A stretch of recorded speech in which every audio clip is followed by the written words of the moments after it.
After he became president in 1901, Roosevelt used his authority to protect wildlife and public lands by creating the U.S. Forest Service and establishing 51 federal bird reservations, 4 national game preserves, 150 national forests, 5 national parks, and enabling the 1906 American Antiquities Act, which he used to proclaim 18 national monuments.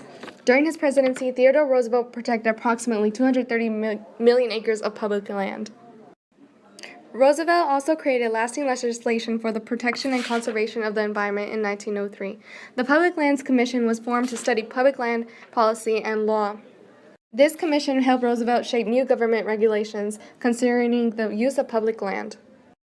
Theodore Roosevelt's life of public service was spent in an impressive number of political positions, including New York State Assemblyman, Police Commissioner of New York City, Assistant Secretary of the Navy, Colonel of the Rough Riders, Governor of New York, and Vice President and President of the United States.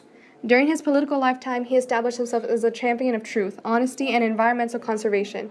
In each of the positions he held, Roosevelt made sure to exhaust all resources available to the position to abolish corruption and to preserve the natural resources and wonders of our great nation. Though his great political power, Roosevelt enacted many laws and regulations, most notably for his environmental preservation efforts. In particular, it is estimated that he protected over 230 million acres of wilderness, a feat of conservation that directly contributed to the vast wealth of natural beauty that this country still possesses today.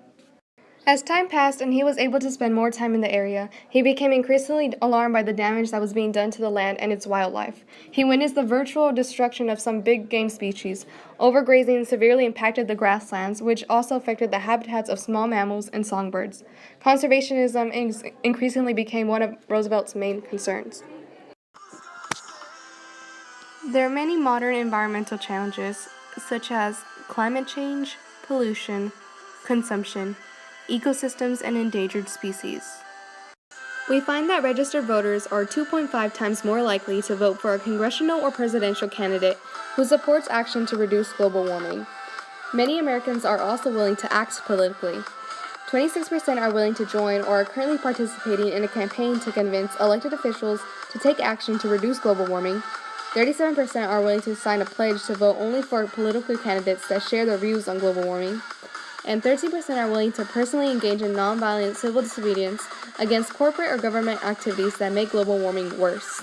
These modern environmental changes can affect the nation economically by loss of productivity. Disruptions in daily life related to climate change can mean lost work and school days and harm trade, transportation, agriculture, fisheries, energy production, and tourism. Severe rainfall events and snowstorms can delay planting and harvesting, cause power outages, snarl traffic, delay air travel, and otherwise make it difficult for people to go about their daily business. This can also lead to damage to property and infrastructure. Sea level rise, floods, droughts, wildfires, and extreme storms require intensive repair of essential infrastructure such as homes, roads, bridges, railroad tracks, airport runways, power lines, dams, levees, and seawalls. Another effect is mass migration and security threats. Environmental issues are likely to increase the number of climate refugees, people who are forced to leave their homes because of drought, flooding, or other climate disasters.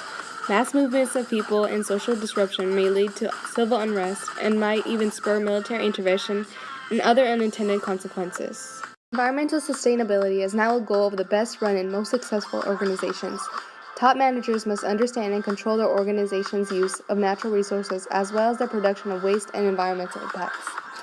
The environment has become a local security issue. A toxic environment can harm your family. Just as parents want to shield their children from crime, murder, and mayhem, they also want to protect them from environmental poisons. These modern issues show the lack of progress in America through the extraction and burning of fossil fuels such as coal and petroleum, which causes the release of carbon dioxide and other heat-trapping greenhouse gases into the atmosphere. Though natural amounts of carbon dioxide have varied from 180 to 300 parts per million, today's levels are about 400. That's 40% more than the highest natural levels over the past 800,000 years. We can also tell that the additional carbon dioxide in the atmosphere comes mainly from coal and oil, because the chemical composition of the carbon dioxide contains a unique fingerprint. Clearing forests also releases large amounts of carbon dioxide. On top of that, plants and trees use it to grow. With the continuation of deforestation, we won't have as many trees to absorb the extra carbon dioxide. This means more of it stays in the atmosphere, trapping more heat. The nation hasn't really learned much because many people still don't think that preserving the environment is a priority, which explains why the environmental issues are getting pretty bad. Cities in the United States, primarily the industrialized regions, show how bad air pollution has gotten. It also shows that we haven't really learned much as a nation from past events. For decades now, those concerned about environmental issues have been predicting the so-called tipping point, the point beyond which it will be too late to stop off catastrophic global warming. We can help conserve the environment by doing simple things like recycling glass and newspaper, buying a reusable container instead of plastic water bottles, planting a tree, and not overusing our resources. We need to take care of the earth and preserve it for future generations before it's too late. We're killing our own home and the animals who live on it, just like we almost killed the bison off to extinction.